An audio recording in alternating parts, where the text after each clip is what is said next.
नमस्कार दोस्तों, unique story teller channel पर आपका स्वागत है। यहाँ विभिन्न प्रकार के नॉवल मिलता है। इस कहानी में सारे पत्र लेखक की कल्पना मात्र है। एसमी 18 जोड़ कंटेंट हो सकते। ये कहानी केवल वॉयस के लिए है। चले ऐप कहानी पर नजर डालें।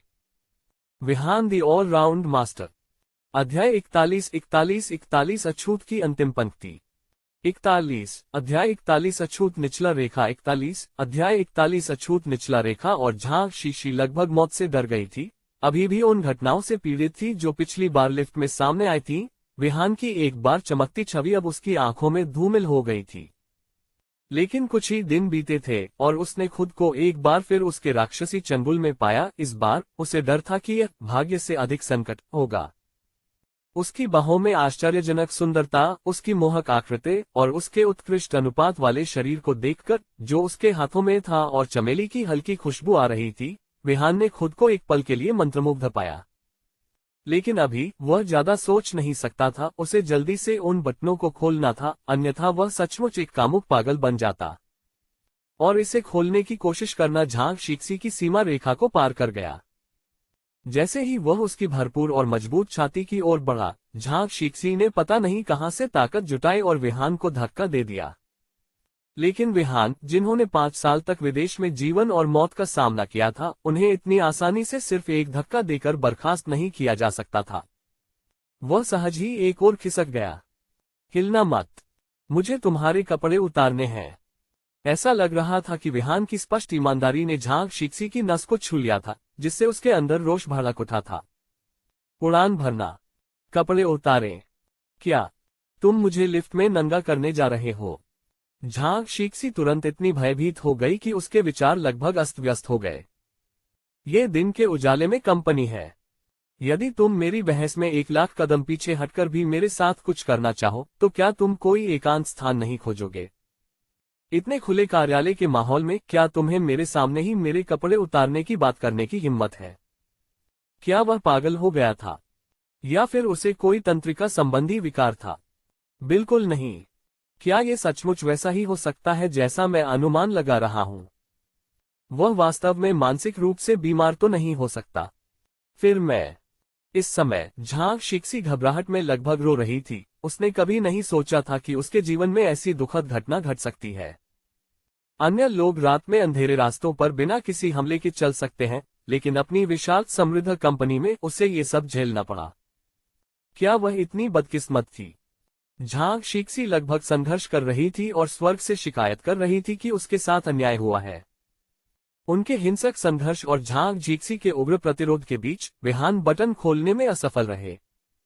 इसके बजाय उसे आश्चर्य हुआ जब उसने एक तड़क की आवाज सुनी, क्योंकि सुरक्षा वर्दी का बटन झांग शीक्सी की शर्ट में कसकर फंस गया था और उसकी आंखों के सामने उसकी छाती का बड़ा हिस्सा निस्संदेह उजागर हो गया। सुरक्षा वर्दी के बलपूर्वक बटनों के कारण झांग शीक्सी की शर्ट के 3 बटन खुल गए और उसकी शर्ट के सामने के भाग में एक बड़ा छेद हो गया, जिससे वह खुली हुई दिखाई देने लगी। हिस! विहान की आंखें चौड़ी हो गईं क्योंकि उसने तेजी से सांस ली। झांग शीक्सी काफी युवा लग रही थी, फिर भी अपने पेशेवर महिलाओं के सूट में वह वास्तव में अप्रतिरोध्य थी। लेकिन इस समय विहान पूरी तरह से मोहित हो गया था। आप बिगाड़ने! झांग शीक्सी अब दुख और क्रोध से भरी हुई थी और अपनी बुरी किस्मत को कोस रही थी कि राष्ट्रपति के कार्यालय में जाने के बावजूद उसे ऐसे निर्लज व्यक्ति से सामना करना पड़ा। यदि वे लिफ्ट में न होते तो उसे इतनी अपमानजनक स्थिति का सामना न करना पड़ता।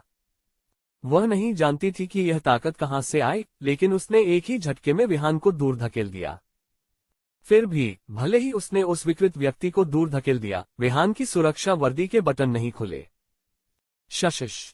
तुरंत ही कपड़े के फटने की कर्कश आवाज उसके कानों में गूंजने लगी और विहान के कपड़े अपना मन बना चुके थे और झांग शीक्सी के कपड़ों से बुरी तरह चिपक गए। उद्धरण चिन्ह! भयभीत होकर झांग शीक्सी जल्दी से विहान के करीब आ गई, लेकिन उसने ये समझ लिया कि वह स्वेच्छा से उसके पास आ रही है। क्या तुम पागल हो, तुम भेड़िया? जैसे ही झांग शीक्सी ने खुद को विहान की बाहों में फेंक दिया और उसे यह कहते सुना, उसका चेहरा पीला पड़ गया और वह जल्दी से एक तरफ हट गई। लेकिन अब जब उसकी फटी हुई कमीज के कारण उसकी छाती काफी हद तक खुली हुई थी, तो उसे समझ नहीं आ रहा था कि वह क्या करे। झांग शीक्सी स्वाभाविक रूप से भोली और रोमांटिक थी और साथ ही काफी डरपोक भी थी। यद्यपि वह परिपक्व और आकर्षक दिखती थी, फिर भी उसमें एक मासूमियत थी, एक ऐसे बच्चे की तरह जो कभी बड़ा नहीं हुआ। लेकिन तियानयु ग्रुप जैसी बड़ी कंपनी में उसे एक मजबूत महिला की आभा दिखानी पड़ी, जो अनुप्रीता से बहुत अलग थी। अनुप्रीता स्वाभाविक रूप से अभिमानी और घमंडी था, उसने छोटी उम्र से ही विलासितापूर्ण जीवन व्यतीत किया था।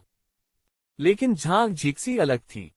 जब वह छोटी थी तो उनका परिवार इतना गरीब था कि कई बार तो उनके पास खाने के लिए भी पैसे नहीं होते थे। ये केवल अपने प्रयासों से ही संभव हुआ कि वह तियानयु ग्रुप जैसी बड़ी कंपनी में स्थान पाने में सफल रही।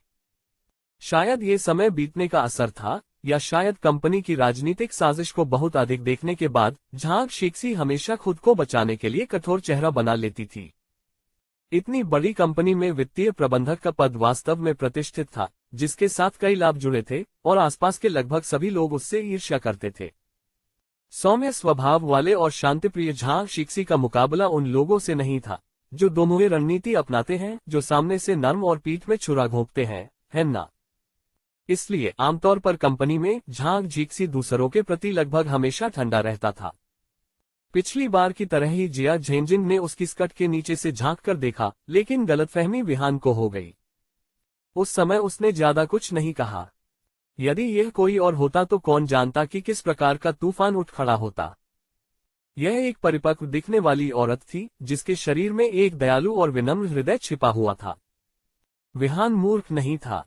ये देखकर कि झांग झिक्सी की आंखों में आंसू आ गए थे और वह उसके द्वारा धमकाए जाने के कारण लगभग रोने ही वाली थी, उसने तुरंत अपनी सुरक्षा वर्दी के बटन फाड़ दिए और अपनी जैकेट उतारकर उसे पहना दी। लेकिन विहान के कार्यों ने पहले ही झांग झिक्सी के दिल पर एक अमिट प्रभाव डाल दिया था। झांग झिक्सी जल्दी से विहान से दूर चली गई। तुम्हारी वास्तव में इच्छा क्या है? ये कंपनी है, तुम्हें पता है। कृपया ऐसा मत करो, ठीक है? उस समय झांग झिक्सी एक भयभीत छोटे खरगोश की तरह थी, जो राक्षस विहान के करीब आने से बहुत डरी हुई थी। मुझे खेद है, ये सब एक गलतफहमी थी। एक गलतफहमी? हे। विहान को अब खुद को समझाना नहीं आता था और वह केवल अजीब तरह से हंस सकता था। उसने अपनी सुरक्षा वर्दी उतार दी और उसे अपने हाथ में पकड़ लिया। लो, इसका इस्तेमाल अपने आप को ढकने के लिए करो, वरना तुम्हारी पोल खुल जाएगी। विहान ने शर्मिंदा भाव से अपनी नजर झांग झिक्सी की छाती पर न जाने देने की पूरी कोशिश की। 2 अध्याय 42। क्या आप जानते हैं कि चेहरे पर थप्पड़ क्या होता है? झांग झिक्सी ने अपनी बाहों को अपनी छाती पर मोड़ लिया। उसकी बड़ी बड़ी पानी भरी आंखें विहान के प्रति शत्रुता से भरी हुई थीं। एक गरीब परिवार में पली बड़ी होने के कारण वह शहर की आत्म महत्वपूर्ण महिलाओं के दिखावे को बहुत पहले ही भूल चुकी थी। भावनाओं के संदर्भ में झिक्सी लगभग अनभिज्ञ थी और मानव स्वभाव के बारे में उसकी समझ और भी अधिक भोली थी। विहान द्वारा सौंपी गई सुरक्षा वर्दी को देखकर वह झिझकने लगी। जल्दी करो और इसे ले लो। अगर बाद में कोई और तुम्हें देख लेगा तो वह तुम पर हंसेगा। विहान को आज की घटना पर काफी शर्मिंदगी महसूस हुई। उसने लगभग बहुत बड़ी गलती कर दी थी। पहले तो झांग झिक्सी ने झिझकते हुए अपनी गोल आंखें झपकाईं, लेकिन जैसे ही लिफ्ट ऊपर चढ़ी, उसके पास आगे सोचने का समय नहीं था और उसने जल्दी से विहान के हाथों से सुरक्षा वर्दी छीन ली और उसे अपने नाजुक कंधों पर लपेट लिया। विहान की खिलखिलाती अभिव्यक्ति को देखकर झांग झिक्सी हकलाते हुए बोली, अब मुझे क्या करना चाहिए? झांग झिक्सी की आवाज बहुत कोमल थी, जिससे उनमें एक आम लड़की जैसी झलक मिलती थी। विहान ने दिल खोलकर हंसते हुए कहा, चिंता मत करो, चिंता मत करो। थोड़ी देर में आप स्टोर रूम में चले जाए और मैं आपके लिए कुछ मॉडल पोशाकें लाने के लिए विज्ञापन योजना विभाग जाऊंगा। भंडार कक्ष। मेरा विश्वास करो, अब वहां कोई नहीं है। बस थोड़ी देर के लिए वहां छुप जाओ और मैं कपड़ों का ध्यान रखूंगा।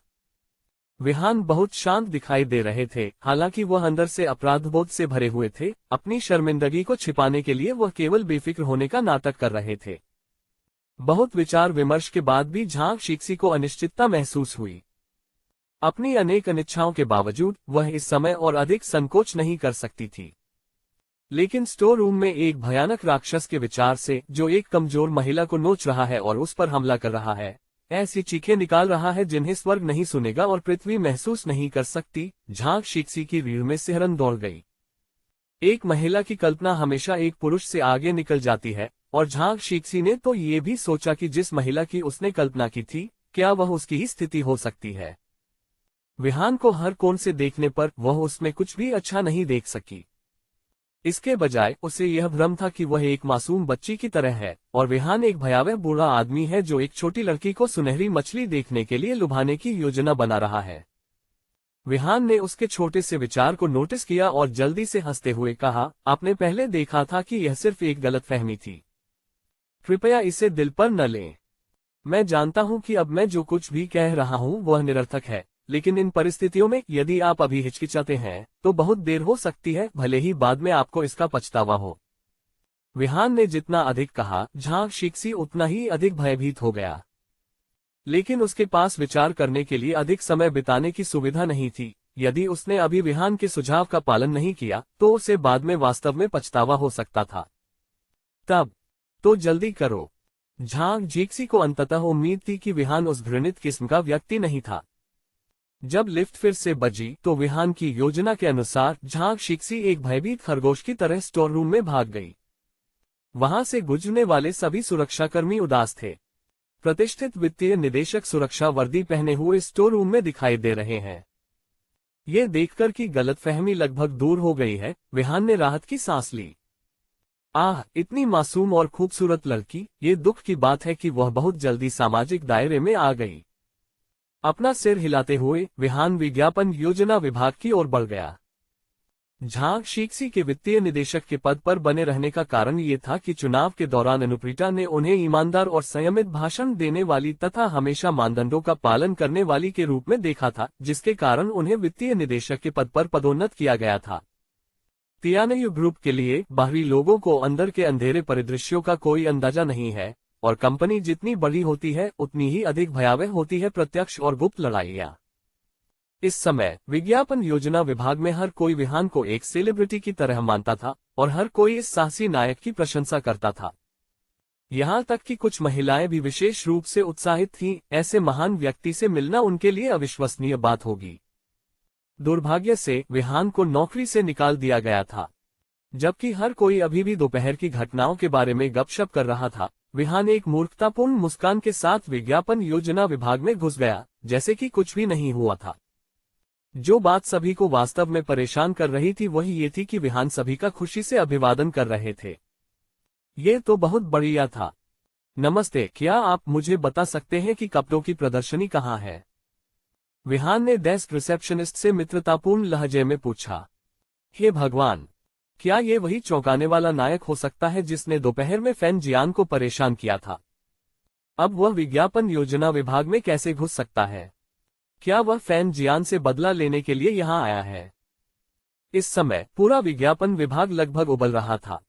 कई पुरुष और महिलाएं उत्सुकता से देख रहे थे कि यह कौन व्यक्ति है जिसने फैन जियान को उपस्थिति रिकॉर्ड में 0 देने पर मजबूर किया। क्या आप वही सुरक्षा गार्ड हैं जिसे आज हमारे डायरेक्टर फैन ने नौकरी से निकाल दिया? रिसेप्शनिस्ट अपनी वर्दी में विहान को आश्चर्य से देख रही थी। उसकी अभिव्यक्ति ऐसी थी जैसे उसने कोई यूएफओ देख लिया हो। हाँ, डायरेक्टर फैन मुझे कैसे निकाल सकते हैं? तुम्हें अंदाजा भी नहीं है कि मेरा और उसका रिश्ता कितना अच्छा है, विहान ने हंसते हुए सहजता से जवाब दिया। तब तो आज निदेशक फैन वह रिसेप्शनिस्ट को शायद ही विश्वास हो रहा था कि यह सुरक्षा गार्ड, जिसका विशेष रूप से नाम लिया गया था और जिसे फैन जियान ने सार्वजनिक रूप से निकाल दिया था, उसके साथ अच्छे संबंध होने का दावा करता है। यह तो बहुत ज्यादा था, पूर्ण विश्वासघात। क्या यह हो सकता है कि फैन जियान और वह समलैंगिक दोस्त थे? रिसेप्शनिस्ट की आंखें लगभग बाहर आ गईं। फैन जियान के आमतौर पर स्त्रीवत व्यवहार के बारे में सोचते हुए रिसेप्शनिस्ट को विश्वास होने लगा कि विहान के उल्लेख के बाद यह संभव हो सकता है। अरे, तुम सचमुच दोस्त नहीं हो, है ना? रिसेप्शनिस्ट के मार्गदर्शन में विहान बिल्कुल भी शर्मीले नहीं फैशन शो के मंच की ओर बढ़े।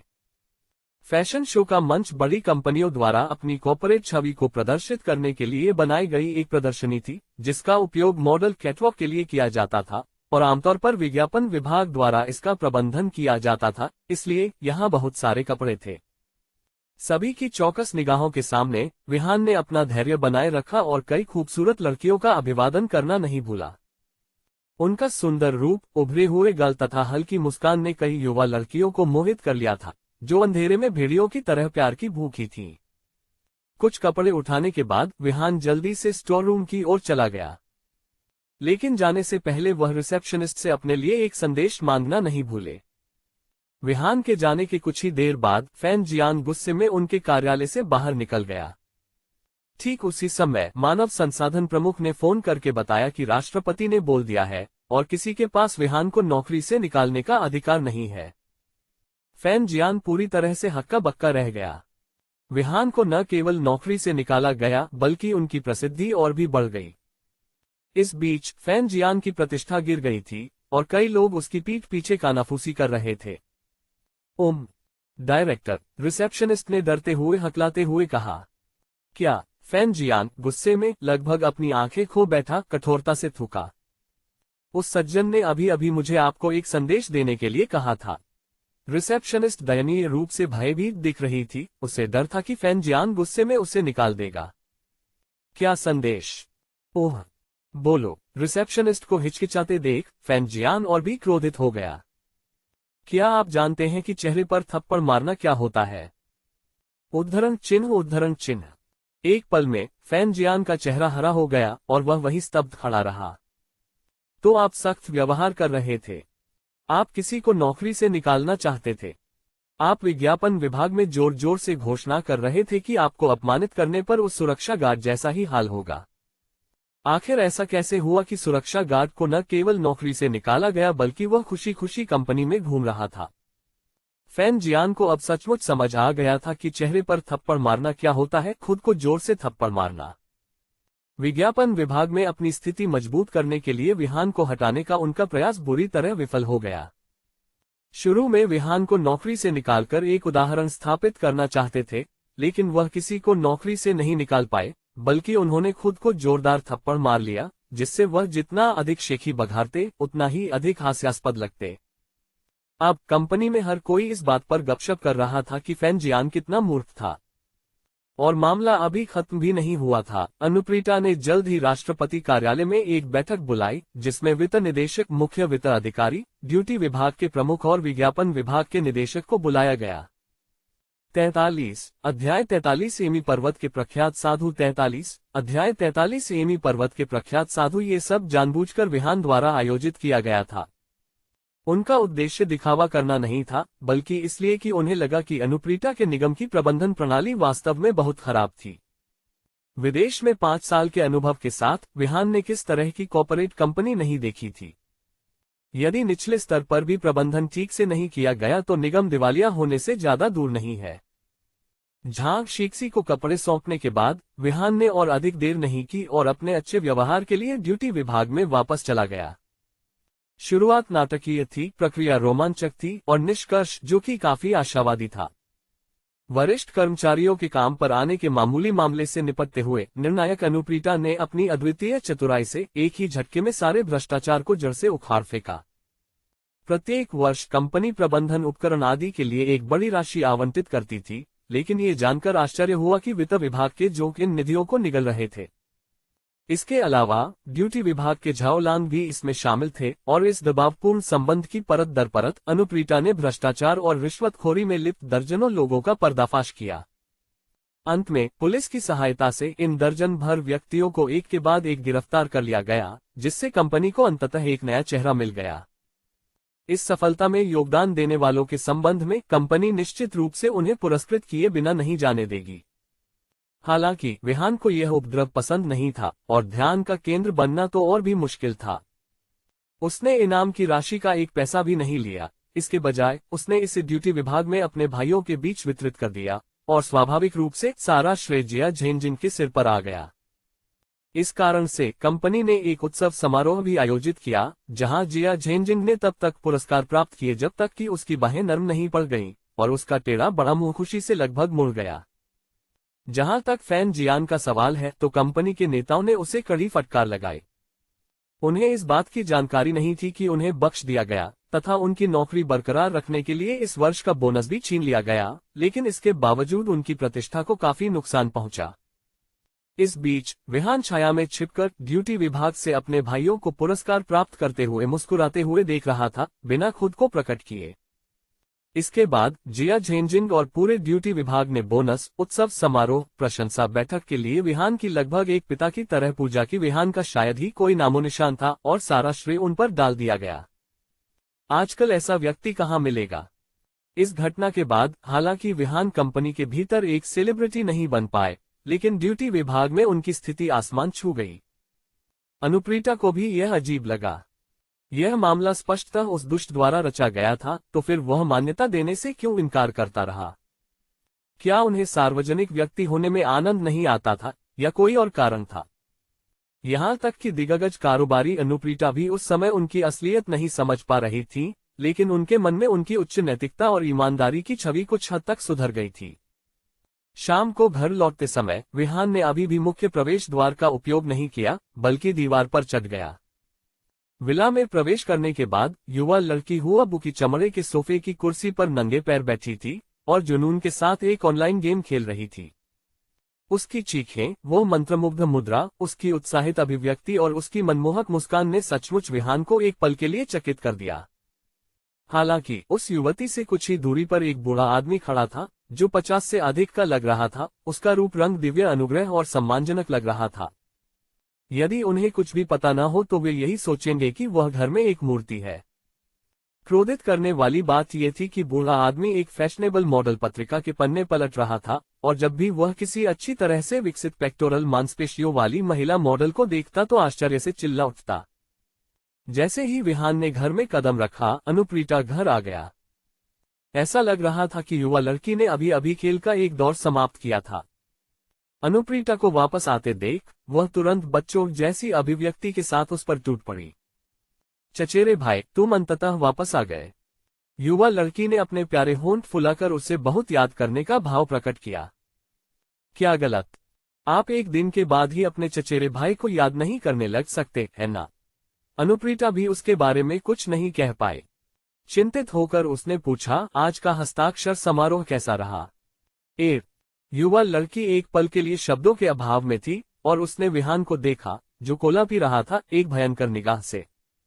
यदि आज सुबह उसके साथ कीचड़ वाली घटना न हुई होती तो क्या वह देर से पहुंचती और अपनी नियुक्ति से चूक जाती?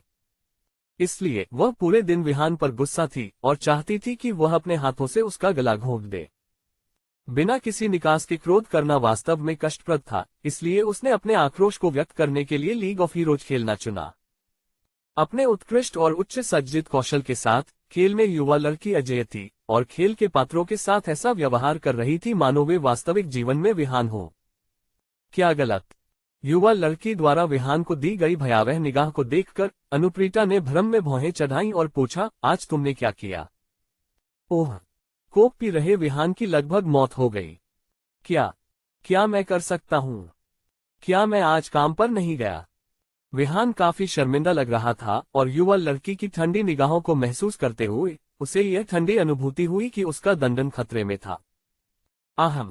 जब तीनों लोग बात कर रहे थे तो कोने में खड़ा वह बेचारा बूढ़ा आदमी नाराजगी में खांसने लगा। वह स्पष्ट रूप से इस बात से परेशान था कि उसे वापस बुलाए जाने के बावजूद उसकी उपेक्षा की जा रही थी, जिससे 50 से अधिक उम्र का वह बूढ़ा आदमी तुरंत चिढ़ गया। ये कौन है? तभी सभी को एहसास हुआ कि कोने में एक बूढ़ा आदमी खड़ा था। हे चचेरे भाई, यह आदमी एमी पर्वत का प्रसिद्ध एकांतवासी है। युवा लड़की ने तुरंत अपना गुस्सा बदला और उत्सुकता से उसका सभी से परिचय कराया। एमी विशेषज्ञ। विहान भी कुछ हद तक आश्चर्यचकित था। एमी माउंटेन ने कब से पुरुषों को लेना शुरू किया, और वह भी 50 साल से अधिक उम्र का एक बेचारा बूढ़ा आदमी।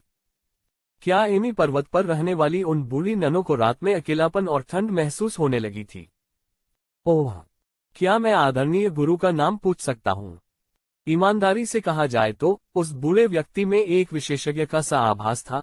कम से कम वह उस भूमिका के अनुरूप दिख रहा था। लंबी दाढ़ी के साथ ताओवादी वस्त्र पहने हुए, सिर पर एक लंबी पतली टोपी पहने हुए, सफेद बालों के साथ एक युवा रूप और एक दिव्य आकर्षण से युक्त, लेकिन ये संदिग्ध था कि क्या उसके पास कोई वास्तविक कौशल था।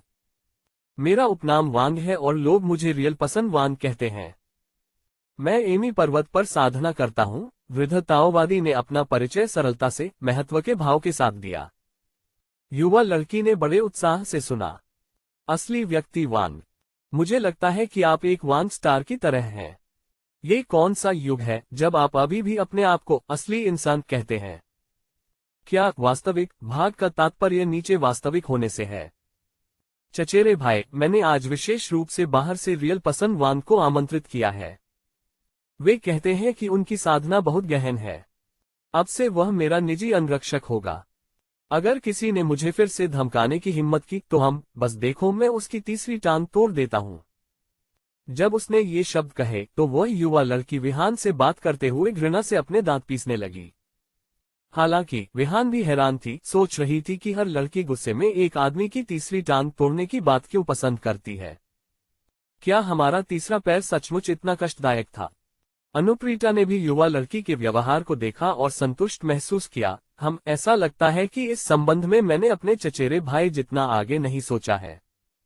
मुझे भी अपने लिए एक निजी अंगरक्षक ढूंढना चाहिए ताकि मैं कुछ लोगों के बुरे इरादों से बच सकूं, जैसे कि यह आदमी जो न केवल परेशान करने वाला है बल्कि अपनी बातों से भी चालाक है। यदि आपको ये पुस्तक पसंद नहीं है तो लेखक की एक और नई पुस्तक आ रही है जिसका नाम है super expert of the female chairman, जिसे आप पुस्तक नगरी में लेखक का नाम हुआ बुकी खोजकर या super expert of the female chairman खोजकर पा सकते हैं। 44 अध्याय 44 उदासी का एक संकेत। 44 अध्याय 44 उदासी का एक संकेत। मुझे आश्चर्य है कि दाववादी पहाड़ से कब उभरा। इस समय विहान, जो अब तक चुप था, ने अचानक मुस्कुराते हुए बूढ़े ताओवादी से पूछा, मैंने हाल ही में अपने गुरु के आदेश का पालन करते हुए पहाड़ छोड़ा है ताकि नीचे उतरकर पूर्व निर्धारित व्यक्ति की तलाश कर सकूं, ताकि उसका सुरक्षित और शांतिपूर्ण अस्तित्व सुनिश्चित हो सके।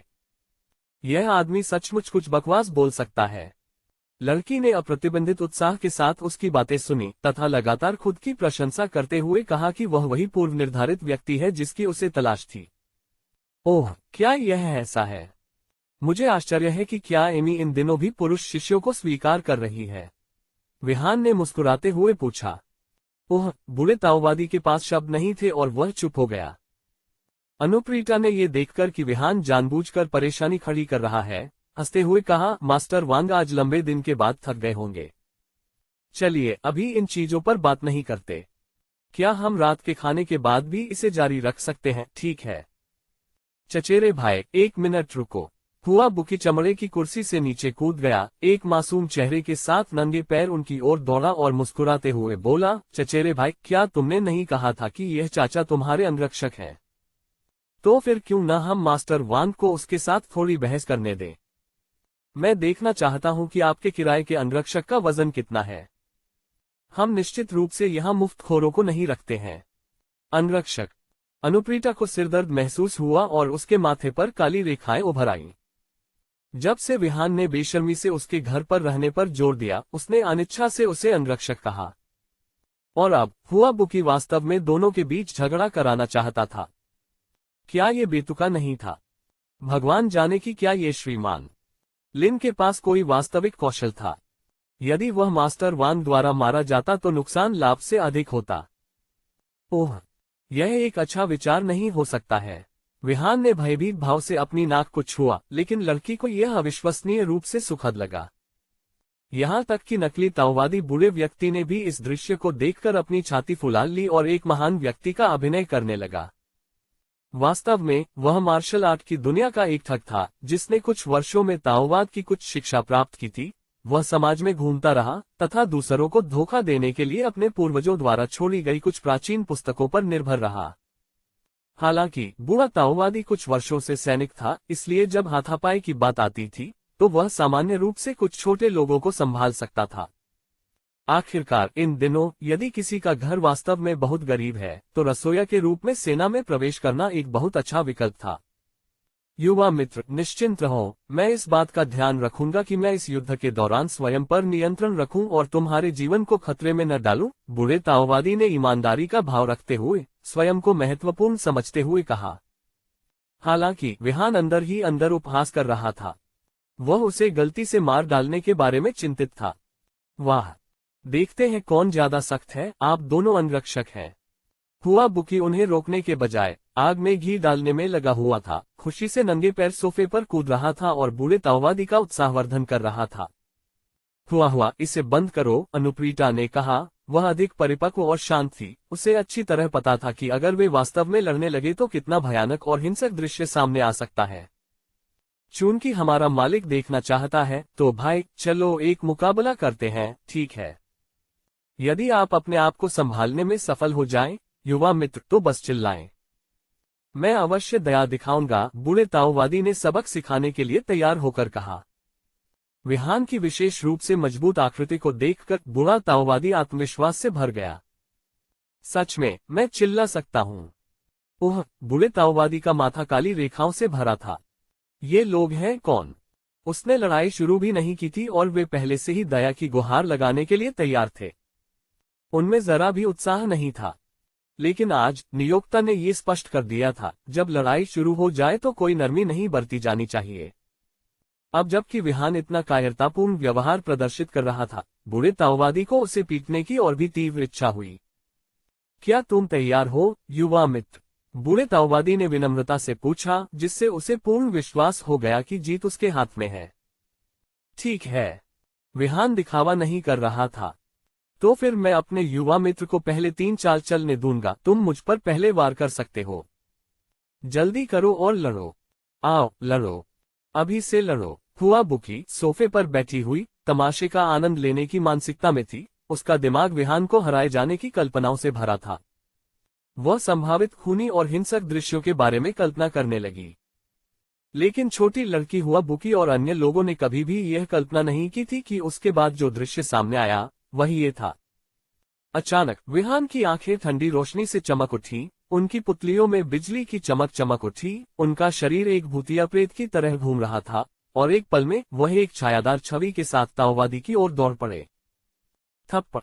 विहान का पैर ऊपर नीचे हो गया था और वह अभी भी अपने मूल स्थान पर खड़ा था, मुस्कुरा रहा था।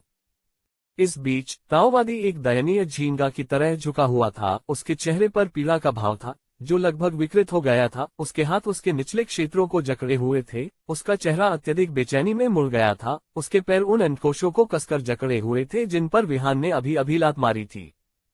उफ! एक पल में दृश्य मौत की तरह शांत हो गया और यहाँ तक कि पहले उछल रही हुआ बुकी भी चौड़ी आंखों से देखने लगी। जो वह देख रही थी उस पर विश्वास करने को तैयार नहीं थी। अनुप्रीता भी दंग रह गया।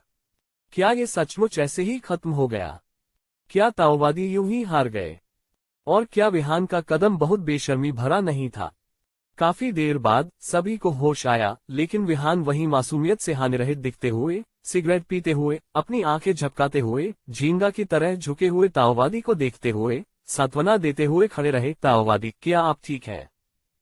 ताओवादी रोने ही वाला था। अपने दिल में वह कोसता रहा कि विहान अच्छा नहीं था। आखिरकार वह एक बुरा पारिवारिक आदमी था। तुम सीधे मेरे अंडकोश पर लात मारते हो। क्या तुमने ऐसा जानबूझकर किया है? तुम एक नीच युवक का अवतार हो। आप तुमने धोखा दिया। ठीक हो रही छोटी लड़की लगभग असमंजस में थी कि रो या हंसे। उसे विश्वास ही नहीं हो रहा था कि दुनिया में ऐसा भी कोई दुष्ट आदमी हो सकता है जो एक बुरे आदमी से झगड़ा होने पर उसे लात मार दे। यह मैंने कहाँ धोखा दिया? विहान के चेहरे पर अभी भी मासूमियत और हानिरहित भाव थे, शायद थोड़ी लाचारी भी, जो ताओवादियों की नजर में बेहद गुस्सा दिलाने वाली बात थी। आप वहां किसी को कैसे लात मार सकते हैं? तुम बहुत ज्यादा मतलबी हो।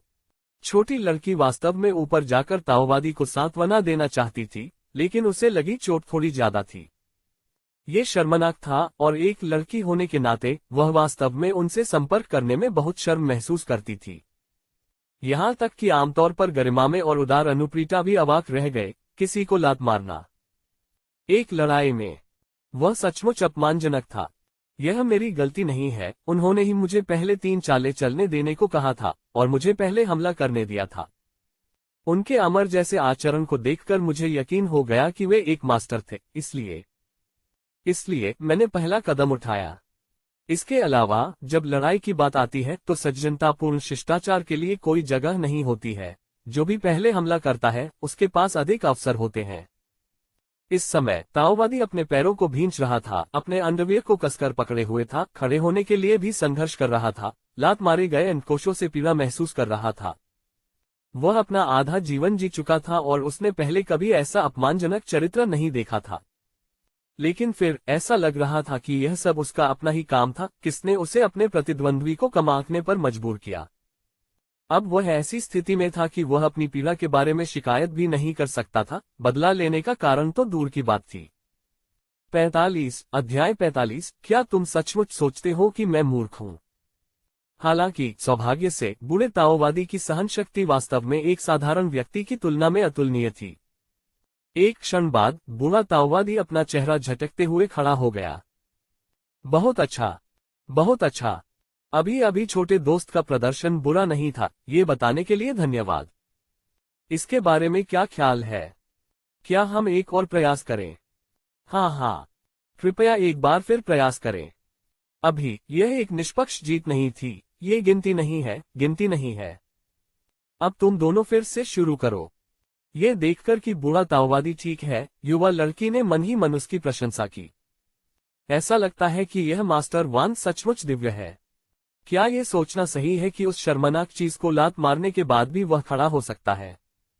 मुझे लगता है आज मुझे सही व्यक्ति मिल गया। यह शायद इतना अच्छा विचार नहीं है। अनुप्रीता चिंतित होने लगा। अभी अभी उसने सोचा था कि विहान को बुरी तरह पीटा जाएगा, लेकिन अप्रत्याशित रूप से वह वास्तव में उस चाल का इस्तेमाल किया। ये ठीक है, मैं अपनी ताकत पर नियंत्रण रखूंगा। बूढ़े ताओवादी ने विहान को धमकी भरी निगाहों से देखा। इस बार वह पहले हुए प्रहार का बदला लेने के लिए दृढ़ था। ठीक है तो इस बार मैं तुम्हें पहले हमला करने दूंगा, विहान ने कुछ उलझन में कहा। बूढ़े ताओवादी ने बिना समय बर्बाद किए तुरंत ब्रूस ली की तरह मुद्रा बना ली, अपनी आंखों से घूरते हुए और जोर से चिल्लाते हुए कहा, आइडा। उद्धरण चिन्ह विस्मयादिबोधक चिन्ह उद्धरण चिन्ह। सचमुच एक असली विशेषज्ञ। यहां तक कि उनकी लड़ने की शैली भी दूसरों से अलग थी। इस बार ऐसा लग रहा था कि बूढ़े ताओवादी ने अपना सबक सीख लिया है। पहले हमला होने की बजाय पहले से हमला करना बेहतर था। बूढ़ा ताओवादी अजगर की शान और बाघ की क्रूरता के साथ आगे बढ़ा। उसने अपने पैर पटके और अपनी मुट्ठियों को विहान के सिर की ओर भयंकर रूप से उछाला, और विहान की पहले की चाल को सही रूप में दोहराते हुए। मुक्का एक छल था, लेकिन असली लक्ष्य दंडन था। ऐसा लगता है कि यह बूढ़ा आदमी सचमुच बेईमान है। जब किसी ने उसके दंडन पर लात मारी तो वह बेशर्मी से किसी और के दंडन पर लात मारने चला गया। वह वास्तव में एमी पर्वत से आने वाला एक बड़ा गीला भाई है।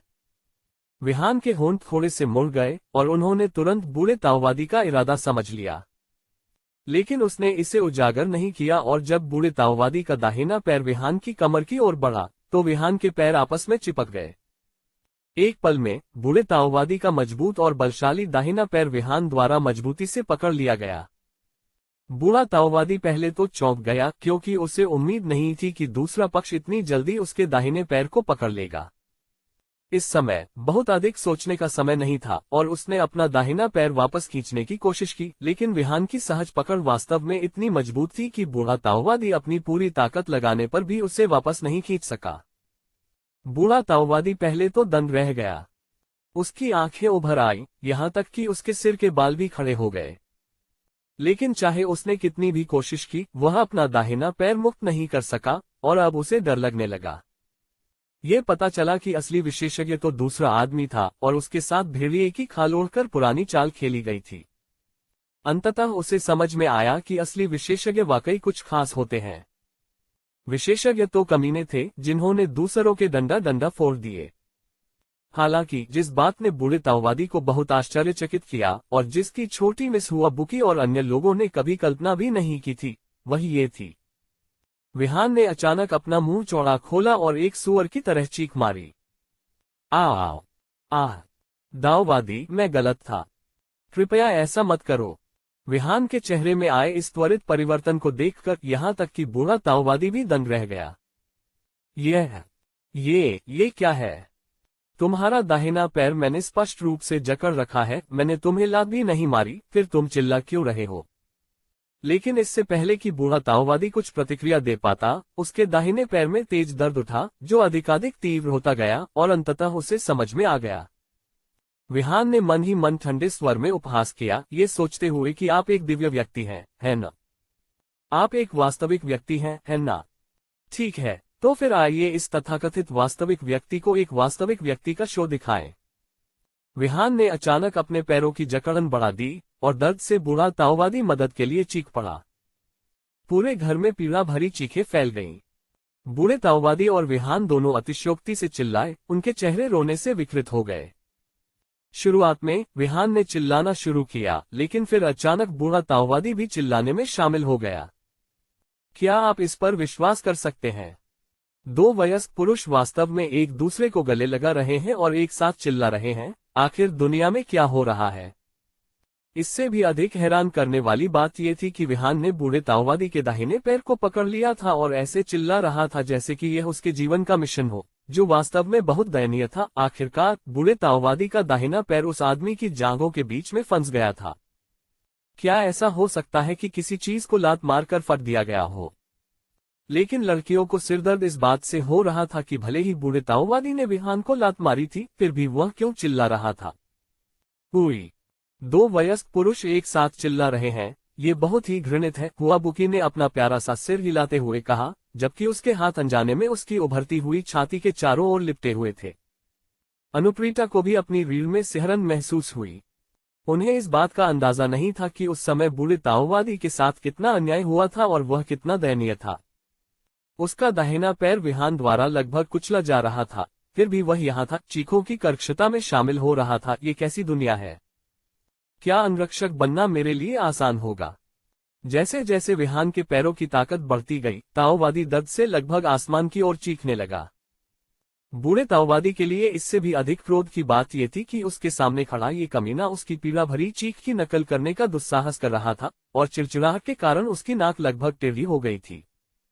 अंततः अनुप्रीता इसे और बर्दाश्त नहीं कर सकी और घर के अंदर दो पुरुषों की लगातार चीख पुकार के कारण उसके पास पीछे मुड़कर वहां से चले जाने के अलावा कोई विकल्प नहीं बचा। यहाँ तक कि वह छोटी लड़की जो पहले उन्हें उकसा रही थी, उसकी रीढ़ में भी सिहरन महसूस हुई। तुम लोग बहुत घिनौने हो, उसने कहा। बोलने के बाद वह अनुप्रीता के पीछे पीछे बाहर चली गई, अपने कूल्हों को हिलाते हुए और उछलते कदमों के साथ चली गई। अनुप्रीता और छोटी लड़की को जाते देख विहान ने खुद को हंसाया और बूढ़े ताओवादी को जल्दी से छोड़ दिया, क्योंकि उसने देखा कि उसका चेहरा दर्द से गर्दन तक लाल हो गया था। आखिरकार अगर लोग बहुत बूढ़े हो जाते हैं तो वास्तव में कुछ गंभीर हो सकता है। विहान द्वारा छोड़े जाने के बाद ताओवादी तुरंत अपने पैर पर किसी भी प्रकार की क्षति की जांच करने के लिए नीचे झुका तथा अफसोस के साथ पाया कि विहान के बल ने मांस को नहीं बल्कि हड्डी को चोट पहुंचाई थी, जो एक छोटा सा सबक था। हे बूढ़े साथी, आपको कैसा लग रहा है? इसका आनंद लो। एक और राउंड खेलना चाहते हो? विहान ने मुस्कुराते हुए बूढ़े ताओवादी के सामने अपनी मुठ्ठियां लहराते हुए कहा। बिल्कुल नहीं, इससे किसी की जान जा सकती है। क्या मैं तुम्हें मूर्ख लग रहा हूं? मुझे कहना होगा, युवा मित्र, आपकी हड्डियों की संरचना अद्भुत है। 100 वर्षों में एक बार दिखाई देने वाला दिव्य प्राणी मेरे जैसे तुच्छ स्तर का कोई व्यक्ति आपके साथ युद्ध करने के योग्य नहीं है। मेरे पास घर पर कुछ कपड़े धोने हैं जिन्हें हवा देने की जरूरत है, इसलिए मैं अब यहाँ से चला जाता हूँ, ताओवादी ने कहा। चलो कुछ और खेलें। इससे पहले कि विहान अपनी बात खत्म कर पाते, ताओवादी पहले से ही अपने वेव राइडर लाइट स्टेप का उपयोग करके विला के अंदर तेजी से गायब हो गया, यहाँ तक कि एक खरगोश से भी तेज। बहन, वे लोग क्या कर रहे हैं? दो वयस्क पुरुष एक साथ क्यों होंगे? उफ, मैं इसकी कल्पना भी नहीं कर सकती। वे दोनों बहुत ही घृणित हैं। छोटी लड़की ने डाइनिंग टेबल के ऊपर अपना फोन पकड़े हुए कहा। हाल ही में हुए दृश्य को याद करते हुए उसकी भूख लगभग खत्म हो गई थी। मुझे कैसे पता चलेगा? तुम्हें पता है कि वह बदमाश कितना चालाक है, और जहां तक उस ताओवादी का सवाल है, उसे तुमने कहां पाया? वह बहुत अजीब सा एहसास देता है, अनुप्रीता ने कहा, और उन्होंने चावल का कटोरा बड़ी खूबसूरती से पकड़ा हुआ था, जिससे एक प्रतिष्ठित परिवार की महिला का सा भाव झलक रहा था। मुझे भी यकीन नहीं है, लेकिन मैंने दूसरों से सुना है कि उसके जैसे सभी ताओवादी दिव्य प्राणी हैं। जिज्ञासावश मैं उसे वापस घर ले आया। मुझे बस आश्चर्य है कि क्या वह वास्तव में उस घृणित लिन को संभाल सकता है, छोटी लड़की ने कहा। अंत में उसकी आवाज धीमी हो गई। आखिरकार उसने स्वयं इस दृश्य को देखा था और उसे विश्वास नहीं हो रहा था कि ताओवादी, जो पहले इतना गरिमा में लग रहा था, अंततः लिन के साथ चीखने का खेल खेल रहा था। 46 अध्याय 46 महान ठग 46 अध्याय 46 महान ठग, आप एक घोटालेबाज से मिले हैं। उसी समय विहान छोटी लड़की के पीछे से आया, उसके मुंह से एक सिगरेट लटक रही थी। मेज पर सजाए गए शानदार भोजन को देखकर विहान मुस्कुराए और बोले, वाह, आज क्या दावत है, मुझे ये प्रयास करना होगा। ये शब्द बोलते समय विहान ने अनुप्रीता की आकर्षक निगाहों को लगभग नजरअंदाज कर दिया। अनुप्रीता के दिल में यह आदमी न केवल बेशर्म था, बल्कि वह मेरा खाना भी खा रहा था, मेरे पे भी पी रहा था, मेरे घर में रह रहा था, और यह सब बिना किसी आत्म जागरूकता के। वह आश्चर्यचकित थी कि यह अजीब आदमी कहां से आ गया। उसे इस बात पर आश्चर्य हुआ कि उसके पिता ये भी कह सकते हैं कि यह उस परिवार का बेटा है जिसे हमारे परिवार ने कभी बचाया था। विहान ने वास्तव में वैसा ही किया जैसा अनुप्रीता ने सोचा था। उसने एक कटोरा उठाया और बिना किसी हिचकिचाहट के दिल खोलकर खाना शुरू कर दिया, मानो वह अपने ही घर में हो। यह आदमी परेशान करने वाला है। एक अंगरक्षक भी खाने की मेज पर मालिक के साथ बैठने की हिम्मत रखता है। छोटी लड़की हुआ बुकी ने उसे गुस्से से घूरा। हे, मैं इसमें मदद नहीं कर सका। आपके चचेरे भाई को इतना अच्छा बनने के लिए किसने कहा? मुझे आपके साथ भोजन करने नहीं जाना था, लेकिन रास्ते में उसने जोर देकर कहा कि मैं आपके साथ भोजन करूं। क्या ये सही नहीं है? विहान ने अपने मुंह में चिकनाई भरकर अनुप्रीता की ओर मुस्कुराया। अनुप्रीता ने उसे भयंकर निगाहों से देखा, उसके चेहरे को देखा जो थप्पड़ की भीख मांग रहा था। वह मन ही मन उबल पड़ी, अरे नीच बदमाश, आपको खाने की मेज पर बैठने के लिए किसने कहा? जाहिर है आप ही थे जिन्होंने शामिल होने पर जोर दिया, और यहां तक कि मुझे भी अपने बहाने में घसीटा।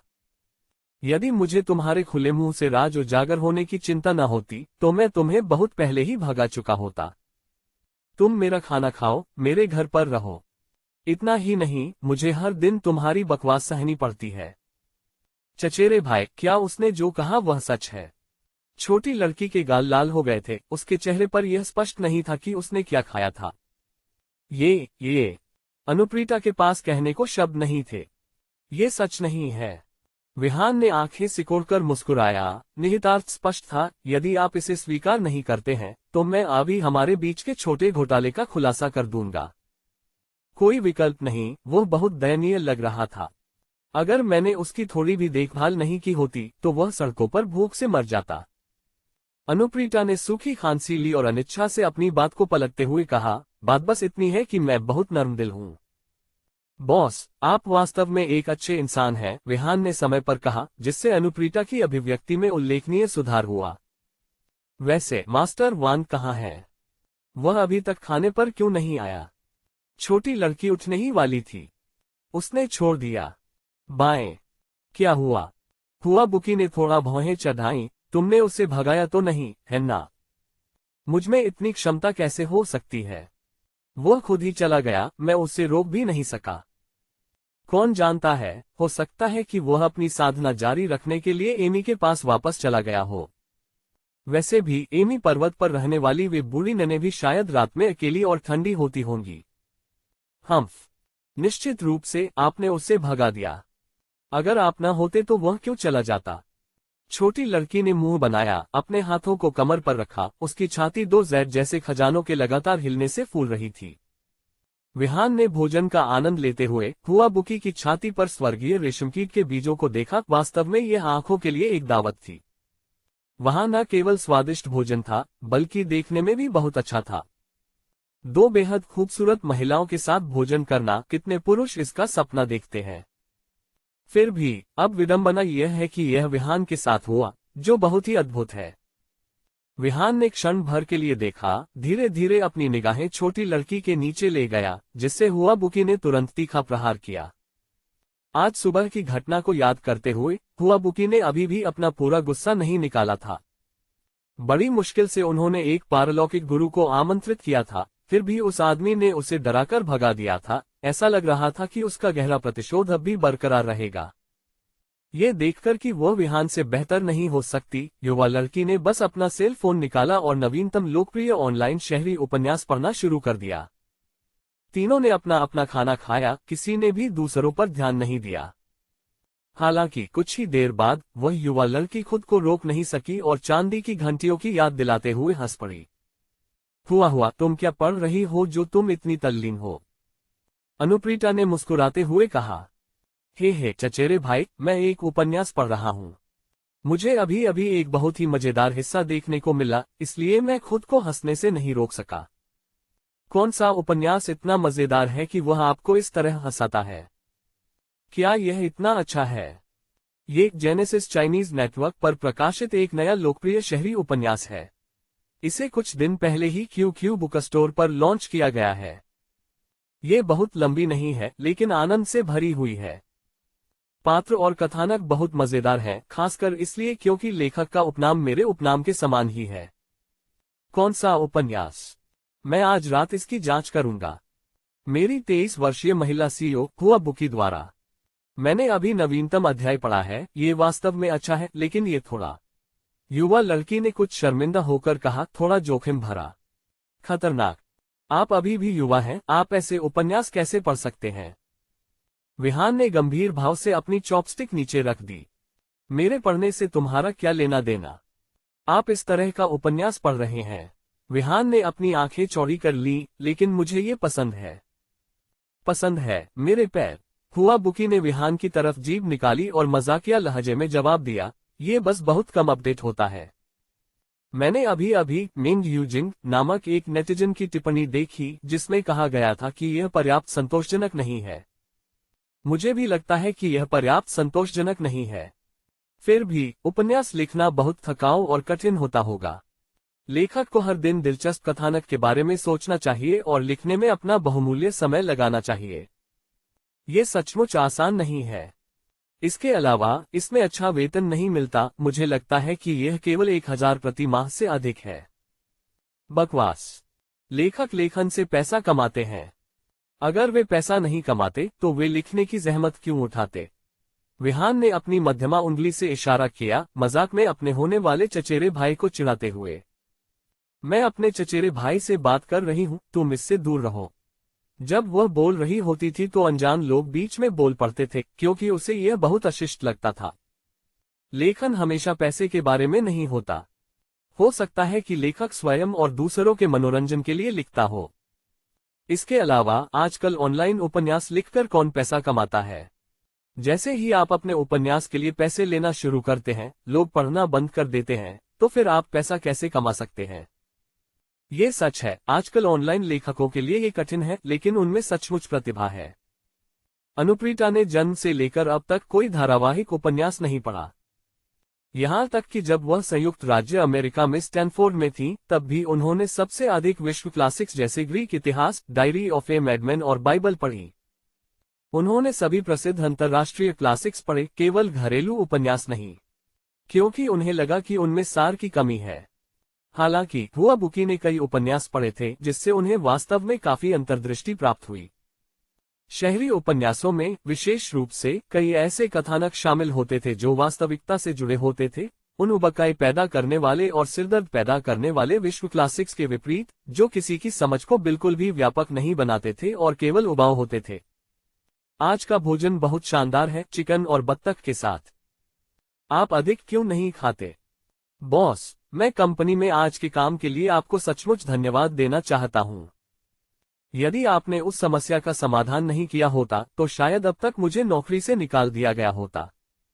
संबंधों को सुधारने के प्रयास में विहान ने विनम्रतापूर्वक अपने चॉपस्टिक्स के साथ एक बड़ा चिकन पैर उठाया, जिसका उन्होंने अभी अभी उपयोग किया था।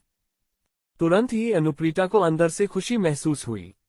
मुस्कुराते हुए उसने इसे अनुप्रीता के कटोरे में रख दिया और हंसते हुए कहा, लो, एक चिकन लेग लो। उफ। हुआ बुकी ने अभी अभी खाया हुआ चावल लगभग थूक दिया। उसने कभी उम्मीद नहीं की थी कि विहान सार्वजनिक रूप से इतनी घृणित बात कह देगा। अनुप्रीता के पीले सुंदर गाल लगभग लोहे के नीले रंग में बदल गए। एक चिकन पैर खाओ, उसने ऐसी बात कहने की हिम्मत की। 47 अध्याय 47 संरक्षक 47 अध्याय 47 संरक्षक। अभी कुछ देर पहले मैंने सोचा था कि विहान आखिरकार अपने होश में आ गया है और कृतज्ञता जानता है, और अनुप्रीता अपने गर्वित स्वभाव के साथ काफी प्रसन्न थी। कम से कम ये परेशान करने वाला आदमी उससे खुशामद करना जानता था। वह, जो हमेशा विलासिता और शान शौकत में रहती थी, अपने आप को ऊंचा और शक्तिशाली महसूस करने से नहीं रोक सकी। लेकिन विहान के अगले शब्द, जब उसने एक मुर्गे की टांग पकड़ी, ने उसके प्रति उसकी थोड़ी बहुत सद्भावना को पूरी तरह से खत्म कर दिया। यहाँ तक कि उसकी अपनी चचेरी बहन भी हंसने से खुद को नहीं रोक सकी। एक सीईओ के रूप में वह इसे कैसे बर्दाश्त कर सकती थी। अनुप्रीता अचानक खड़ी हो गई, इतनी गुस्से में कि उसकी उंगलियां लगातार कांप रही थीं, और उसकी आवाज का स्वर और भी उत्तेजित था। क्या मैंने कुछ गलत कहा? विहान काफी ईमानदार था, उसकी मासूम अभिव्यक्ति ऐसी थी मानो वह कुछ जानता ही न हो। अपनी स्वाभाविक देहाती हवा के साथ वह बस एक घिनौना बदमाश था। लिन, क्या तुम ये जानबूझकर कर रही हो? अनुप्रीता अब अपना गुस्सा नहीं रोक सकी। चाहे उसने अपनी भावनाओं को नियंत्रित करने की कितनी भी कोशिश की, वह अब ऐसा नहीं कर सकी। यहाँ तक कि उसकी छाती पर स्थित नाजुक पवित्र युवती की चोटियां भी थोड़ी थोड़ी कांपने लगी, असहजता से ऊपर नीचे होने लगी। क्या मैंने किसी बोधिसत्व को नाराज किया है? मैंने उसे खाने के लिए चिकन लेग का एक टुकड़ा दिया, और यह गलत है। विहान के पास कहने को शब्द नहीं थे। वह सोच रहा था कि एक अच्छा इंसान होना इतना मुश्किल कैसे हो गया है। क्या भाग्य सचमुच उसे फिर से खलनायक बनने के लिए मजबूर कर रहा था? पास में बैठी हुआ पहले से ही हंसते हंसते लोटपोट हो रही थी। उसने अपना मुंह पकड़ रखा था और इतनी जोर से हंसने से उसका पेट लगभग दुखने लगा था। लिन, तुम मेरा खाना खाओ, मेरे पे पियो, मेरे घर में रहो, मेरी चीजें इस्तेमाल करो। क्या आप अपने शब्दों से कुछ पुण्य अर्जित नहीं कर सकते? अपने चचेरे भाई के सामने इस निकम्मे ने उसे कोई सम्मान नहीं दिया, जिससे अनुप्रीता गुस्से से पागल हो गई। उसने अपने दोनों हाथ कमर पर रख लिए और वह उन्माद में आ गई।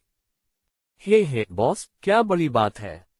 ये तो बस आपको चिकन का एक टुकड़ा दे रहा है, इसमें गुस्सा क्यों हो? क्या आप मेरे साथ भी चिकन का एक टुकड़ा साझा करेंगे?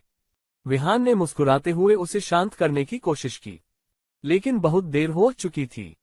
अनुप्रीता में विस्फोट हो गया था। क्या मैं आपके साथ साझा करूं?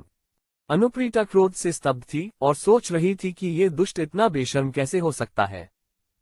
आखिर उसने ऐसी बेशर्म तकनीक कैसे विकसित की?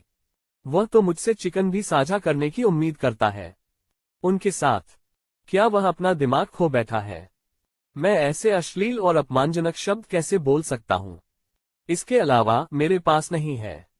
उपकरण पुरुषों के पास है। इस दुनिया में इतना बेशर्म और नीच व्यक्ति कैसे हो सकता है? वह पृथ्वी पर कहां से आया? अनुप्रीता बहुत सम्मानित होकर बड़ा हुआ था और इतने लंबे समय तक जीवित रहा था, लेकिन पिछले कुछ दिन उसके लिए नरक में रहने जैसे थे, विशेष रूप से विहान की उपस्थिति के साथ।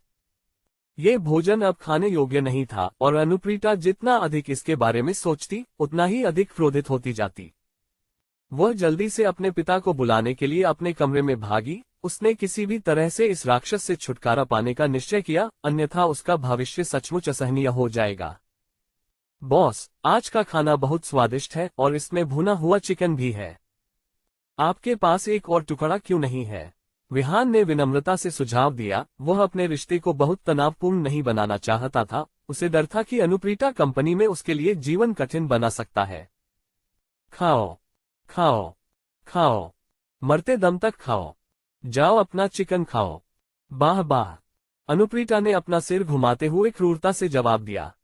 ओह, ये तो बस आपसे अधिक चिकन खाने के लिए कह रहा है। मुझे इतनी भद्दी भाषा में गाली देने की कोई जरूरत नहीं है ना?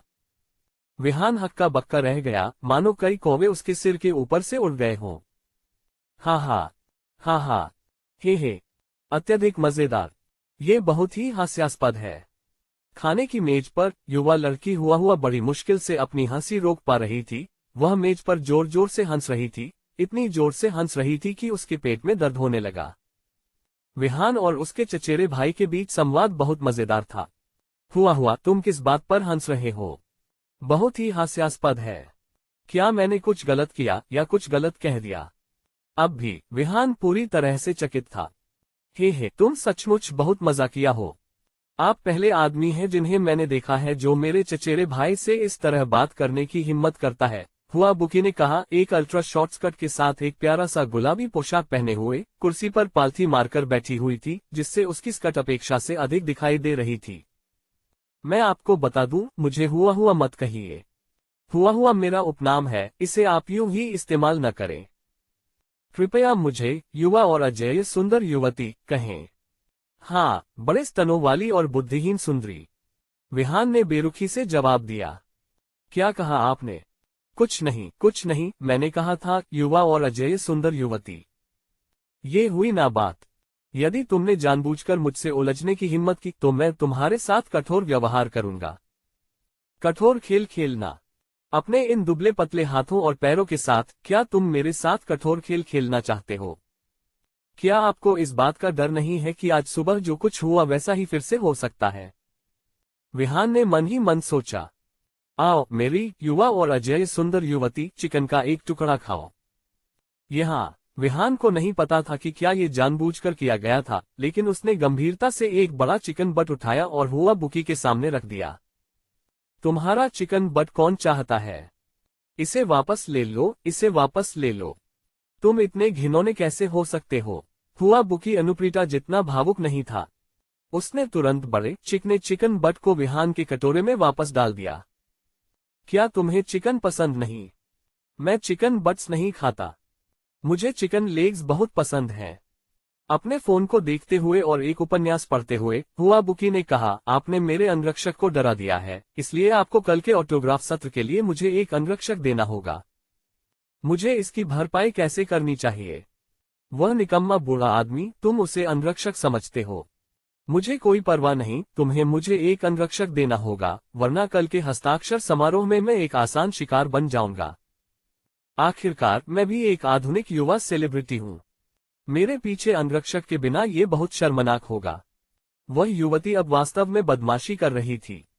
सुबह की घटना को मिटाते हुए उसका स्पष्ट इरादा था कि विहान उसका अंगरक्षक बन जाए। ये जानना कि किसी सेलिब्रिटी का बॉडीगार्ड होना कितना कष्टदायक कार्य है। आपको न केवल उसकी व्यक्तिगत सुरक्षा सुनिश्चित करनी है, बल्कि आपको उसके लिए सभी प्रकार की परेशानियों से भी निपटना है। मेरा सुरक्षा गार्ड बनना ही उसके लिए काफी अपमानजनक है और अब वह मुझे शामिल करने की योजना बना रही है। अतीत में मेरी इतनी प्रतिष्ठा थी कि दक्षिण पूर्व एशिया में भी, और यहाँ तक कि अफ्रीकी सरदारों को भी, जो जीवन और मृत्यु पर अधिकार रखते थे, मेरे सामने झुकना पड़ता था और मेरी मनोदशा के अनुसार कार्य करना पड़ता था। अब सब कुछ बदल गया है। तो तुम क्या चाहते हो? क्या आप ये सुझाव दे रहे हैं कि मुझे आपका निजी अंगरक्षक बन जाना चाहिए? ओह, मैंने वास्तव में इसके बारे में नहीं सोचा था, लेकिन मुझे लगता है कि यह एक बढ़िया विचार है। तो फिर ये तय हो गया, कल मुझे हवाई अड्डे से लाने और मेरी सुरक्षा सुनिश्चित करने की जिम्मेदारी आपकी होगी। ये कहने के बाद वह युवती एक धुन गुनगुनाते हुए अपने कमरे में चली गई। मैं कहता हूँ। जैसे ही विहान ने मना करना चाहा, हुआ बुकी पहले ही बिना किसी निशान के भाग गया था।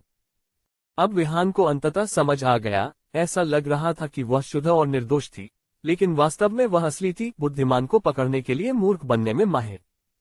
अगर आपको ये किताब पसंद नहीं है तो लेखक की एक और नई किताब super expert of the female chairman धारावाहिक रूप से प्रकाशित होने वाली है। आप पुस्तक शहर में लेखक का नाम हुआ बुकी खोज सकते हैं या super expert of the female chairman खोज सकते हैं। 48 अध्याय 48 डाक जेल 48 अध्याय 48 डाक जेल। चचेरे भाई, क्या तुम अभी भी उस बेवकूफ पर गुस्सा हो? चलो भी गुस्सा करना बंद करो, ठीक है? क्या मैं आपको पढ़ने के लिए एक उपन्यास भेजूं? कमरे में प्रवेश करने के बाद हुआ बुकी ने तुरंत अनुप्रीता पर हमला कर दिया, जो डेस्क पर बैठकर दस्तावेज पढ़ रहा था। बस करो चचेरे भाई, मेरे पास उस मूर्ख पर गुस्सा होने का समय कहाँ है। मैं कंपनी में काम से लगभग डूब चुकी हूँ। अनुप्रीता ने अपनी लिट्टी का एक घूंट लिया। वैसे आज तुम जो उपन्यास पढ़ रही थी उसका नाम क्या है? हुआ बुकी को पहले खाने की मेज पर तल्लीन देखकर, हालांकि अनुप्रीता थोड़ी बड़ी और थोड़ी अधिक परिपक्व थी, वह उसकी हड्डियों में समाये हुए लड़कियों जैसे स्वभाव को नहीं बदल सकी। मेरी 23 वर्षीय महिला सीईओ, ये वास्तव में अच्छा है। मुझे पुस्तक में एक समूह संख्या भी मिली, 11,01,96,612। मैं बाद में शामिल होने जा रहा हूँ। मैं लेखक से बात करना चाहता हूँ और उनसे कहना चाहता हूँ कि वे तेजी से अपडेट करें ताकि वे खुद को ज्यादा थकाए नहीं। महिला सीईओ, अनुप्रीता हैरान थी। क्या आप उसके जैसी एक सुंदर महिला से मिलेंगे? हर ब्यूटी पब फ्यूचर द्वारा विज्ञापन। उसे ऐसा क्यों लगा कि यह शीर्षक उसके अपने जैसा ही है? हुआ तुम इसे कहाँ पढ़ रहे हो? Q reading. आप इसे केवल 10 सेंट रीडिंग पर ही पा सकते हैं। हुआ बुकी ने आराम से बिस्तर पर लेटते हुए अपना आईफोन पकड़े हुए और आनंदपूर्वक नवीनतम अध्याय पढ़ते हुए कहा। हुआ द्वारा दिए गए पते पर जाकर उत्सुक अनुप्रीता ने भी अपना फोन निकाला और जल्दी से उपन्यास ढूंढ लिया।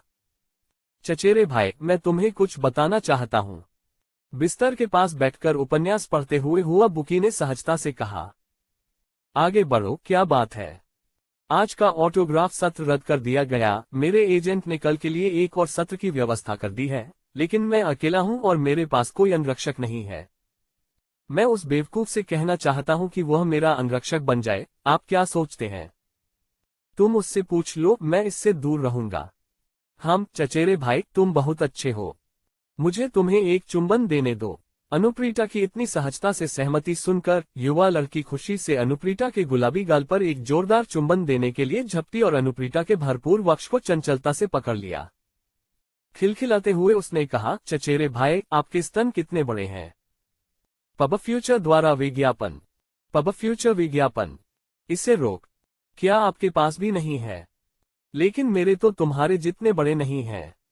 अन्य पहलुओं की तुलना में मैं प्रतिस्पर्धा कर सकता हूं, लेकिन जब बस्ट साइज की बात आती है तो मैं बुरी तरह से पिछड़ जाता हूं। मेरी छोटी छाती कहीं भी आपकी छाती के सामने नहीं है। अनुप्रीता ने उपन्यास पढ़ते हुए जवाब दिया, किसी दिन वे तुम्हारे पास होंगे। जल्द ही दोनों महिलाएं हेडबोर्ड के सहारे झुक गईं और पूरी तत्परता से कथानक में डूब गईं। वाह चचेरे भाई, देखो, तुम्हें ये देखना होगा। ये बहुत रोमांचकारी है। युवा लड़की स्पष्ट रूप से बहुत उत्तेजित थी, विशेषकर तीव्र दृश्य देखते समय, जिससे वह लगातार चीख रही थी। लिविंग रूम में विहान ने रात का खाना खत्म कर लिया था और अपने कमरे में लौट आया था, जिसे अनुप्रीता ने विशेष रूप से हाउसकीपर को आज खाली करने के लिए कहा था, अन्यथा विहान को वास्तव में सोफे पर सोना पड़ता। दरअसल वो महिला मेरे लिए इतनी बुरी नहीं है। विहान ने व्यंग्यात्मक मुस्कान के साथ अपना सिर हिलाया। काइली मिनोग अब कहाँ है? जानिए उनके हैरान कर देने वाले सफर के बारे में। हर ब्यूटी। कमरे में प्रवेश करने के बाद विहान तुरंत सोने नहीं गया, न ही उसने रोशनी जलाई। इसके बजाय उसने अपना सिर नीचे झुकाते हुए सिगरेट पी और बाहर रात को देखते हुए उसके चेहरे पर एक गंभीर भाव छाया रहा। उस समय उसके चेहरे पर मुस्कान का नामो निशान नहीं था। उसके पोकर चेहरे से एक डरावनी आभा निकल रही थी, जो उस युवा लड़की को चौंका देने के लिए पर्याप्त थी, अगर वह उसे अभी देख लेती। विशेष रूप से उस समय विहान की आंखें जानलेवा इरादे से भरी हुई थीं। हर बार जब वह धुएं का छल्ला छोड़ता तो उसके माथे से एक भयंकर काली आभा निकलती। विहान ने अपना सिर झुकाते हुए अपने हाथ पर काले कंगन को छुआ। आज कंपनी में लक्ष्यहीन घूमते समय कंगन में थोड़ी सी विसंगति दिखी। विहान को ये बहुत अजीब लगा, लेकिन दुर्भाग्य से कंगन की गतिविधि क्षणभंगुर थी और कोई सुराग नहीं छोड़ती थी। ये कंगन उसे जेल में एक बूढ़े व्यक्ति द्वारा दिया गया था, साथ ही विहान के सभी हत्या कौशल भी, जो उस बूढ़े व्यक्ति द्वारा व्यक्तिगत रूप से दिए गए थे। उस भयावह अंधकार में जेल के बारे में सोचने मात्र से ही विहान को सिरदर्द होने लगा। यह एक ऐसा स्थान था जहां दुनिया के सबसे क्रूर राक्षस रहते थे, जहां कोई आपकी मदद नहीं कर सकता था, कोई भी आपके साथ सहानुभूति नहीं रख सकता था। केवल निरंतर हत्या करके, केवल प्रतिरोध करके ही आप जीवित रह सकते थे। वहां कैद प्राणी अकल्पनीय थे। यहां तक कि उस अनाम बूढ़े व्यक्ति को भी ठीक से पता नहीं था कि उस जेल में कौन बंद था। विशेषकर रात के 2 बजे, जब जेल से भयानक चीखें निकलती थीं। चाहे विहान बाहर से कितना भी कठोर क्यों न रहा हो, एक बार जब वह उस जगह में प्रवेश करता था तो वह केवल एक उछलता कूदता जोकर था। वह असहनीय स्मृति लगभग हर रात अलार्म बजा देती थी। यदि वह बूढ़ा आदमी जेल में न होता तो शायद वह बहुत पहले ही मर गया होता। मुक्त होने और स्वर्ग में चढ़ने के लिए वह सोच रहा था कि अब बूढ़ा आदमी कैसा होगा। 5 साल हो गए थे, पहले से ही 5 साल हो गए थे जब उसके माता पिता बिना किसी निशान के गायब हो गए थे और उसने कुछ भी हासिल नहीं किया था। इन कुछ दिनों में अपने देश लौटने पर क्या वह सचमुच शांत जीवन जीने वाला था? 49 अध्याय 49 पूर्ण उपस्थिति का मतलब पैसा है। 49 अध्याय 49 पूर्ण उपस्थिति का मतलब पैसा है। अगली सुबह अनुप्रीता और युवा लड़की दोनों लगातार जम्हाई लेते हुए उठे। ये सब कल रात के उपन्यास के कारण हुआ, अन्यथा वे ऐसी शर्मनाक बातें नहीं करते और अब अपनी पांडा जैसी आंखों के साथ उन्हें बहुत सारा मेकअप लगाने की आवश्यकता होगी। सबसे महत्वपूर्ण बात यह थी कि कल रात दोनों महिलाओं ने जो कुछ किया उससे सभी लोग परेशान हो गए थे और अनुप्रीता को चोर जैसा दोषी महसूस हो रहा था। हे गुड मॉर्निंग बॉस। सुप्रभात अजय, युवा सुंदरी। विहान एक बड़े सफेद उबले हुए बन को अचार के साथ जोर जोर से खा रहा था। अनुप्रीता ने उस पर कोई ध्यान नहीं दिया और जम्हाई लेते हुए नहाने के लिए बाथरूम में चली गई। इस बीच हुआ की नींद भरी आंखों से सोफे पर बैठ गया, टीवी चालू कर दिया और लगातार जम्हाई लेते हुए एनीमे देखने लगा। क्या तुम नाश्ता नहीं करने वाले? विहान ने पूछा। नहीं, हुआ ने सहजता से उत्तर दिया। सुबह अच्छी नींद न लेने के कारण उससे किसी से बात करने का मन नहीं कर रहा था, विशेषकर शब्दों को व्यर्थ करने का। यदि आप खाना नहीं खा रहे हैं तो भूल जाए। अगर आप नहीं खा रहे हैं तो मैं खा लूंगा। अनुप्रीता ने जब नहा धोकर अपना काम पूरा कर लिया तो उसने बस एक रोटी का टुकड़ा उठाया और काम पर जाने के लिए तैयार हो गई। वैसे लिन, तुम्हें आज काम पर जाने की जरूरत नहीं है, तुम्हारा कर्तव्य हुआ की रक्षा करना है। समझ गया, कर लूंगा। विहान ने उत्सुकता से सहमति व्यक्त की। सुबह सुबह विहान का उत्साह देखकर अनुप्रीता का मूड थोड़ा बेहतर हो गया।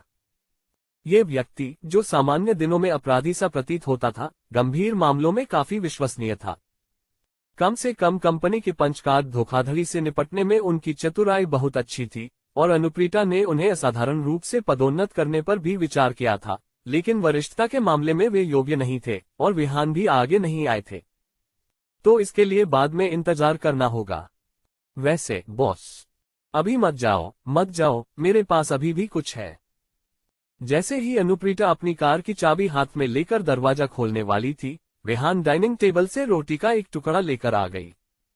अचानक अनुप्रीता को अपने दिल में गर्माहट महसूस हुई और वह भावुक हो गई।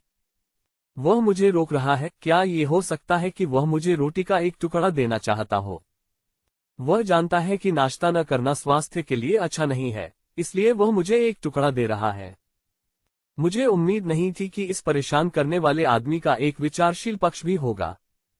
अनुप्रीता एक पल में ही विहान से काफी प्रभावित हो गई। उसे आश्चर्य हुआ कि यह आदमी उसके प्रति इतना दयालु हो सकता है। उसे उन सभी कठिनाइयों की परवाह नहीं है जो उसने उसे दी थी। जैसे ही अनुप्रीता, जो पहले काफी खुश था, विहान द्वारा लाई गई रोटी को लेने वाला था, सभी को आश्चर्यचकित करते हुए इस बेशर्म आदमी ने अपने हाथों में रोटी को निगलना शुरू कर दिया और उसने घुटन भरी आवाज निकाली। उसके मुंह से स्पष्ट रूप से बुदबुदाया, अगर मैं आज काम पर नहीं जा रहा हूं तो मेरी पूर्ण उपस्थिति बोनस का क्या होगा? एक पल में अनुप्रीता के चेहरे पर नाटकीय परिवर्तन आ गया। उसने अपने जीवन में कभी भी अपने पिता के अलावा किसी अन्य पुरुष से कुछ लेने की कोशिश नहीं की थी। उसने शायद ही कभी किसी पुरुष के हाथ से खाना खाया था और जब विहान पहली बार रोटी लेकर आई थी तो अनुप्रीता के दिल में थोड़ी गर्माहट थी। उसने मन ही मन सोचा कि शायद ये लड़का उतना बुरा नहीं है जितना उसने सोचा था और वह उसे अच्छी तरह से जानती भी नहीं थी। लेकिन अगले ही पल उसने जो आभा दिखाए उससे अनुप्रीता दुख और क्रोध के मिश्रण से भर गई। तुम जानवर, मैंने तो सोचा था कि अब तुम बेहतर हो गए हो, लेकिन तुम अब भी वही पुराने बदमाश हो। एक उत्तम उपस्थिति पुरस्कार की बात करें तो मैं तुम्हें इसका एक बाल भी नहीं दूंगा, एक पैसा भी नहीं। अनुप्रीता इतना चिढ़ गया कि उसने विहान को लगभग 1000 बार कोस दिया। जैसे ही उसने अपना सुंदर हाथ आगे बढ़ाया, वह हवा में ही जम गया, जिससे यह असमंजस में पड़ गया कि उसे आगे बढ़ाए या वापस ले। ये शर्मनाक था। अनुप्रीता ने अपना गुस्सा लगभग निगल लिया था और लगातार खुद को दिलासा दे रहा था कि वह अपना आपा न खोए। लेकिन विहान तो बहुत ज्यादा क्रोधित करने वाला था, है ना? दूसरों को रोटी न देना एक बात थी और अपनी इच्छा के लिए स्वयं को दोषी मानना दूसरी बात थी, लेकिन ये सोचना कि वह पूर्ण उपस्थिति बोनस के बारे में नहीं भूलेगा। क्या ऐसा कोई व्यक्ति भी अस्तित्व में है? मेरा खाना खाता है, मेरा पे पीता है, मेरे घर पर रहता है और अब तो वह मुझसे ये भी अपेक्षा करता है कि मैं उसे पूरा उपस्थिति बोनस दूं। क्या गलत? ओह श्रीमान सीईओ, निश्चित रूप से एक समूह का शक्तिशाली प्रमुख सुरक्षा गार्ड के पूर्ण उपस्थिति बोनस पर कंजूसी करने का सपना नहीं देखेगा। इस तरह की अफवाहें लोगों को खूब हंसा सकती हैं। विहान पूरी तरह से हानिरहित और गंभीर दिख रहे थे, एक सरल दिमाग वाले व्यक्ति की तरह, लेकिन अनुप्रीता की नजर में वह अविश्वसनीय रूप से चतुर दिखाई दिए।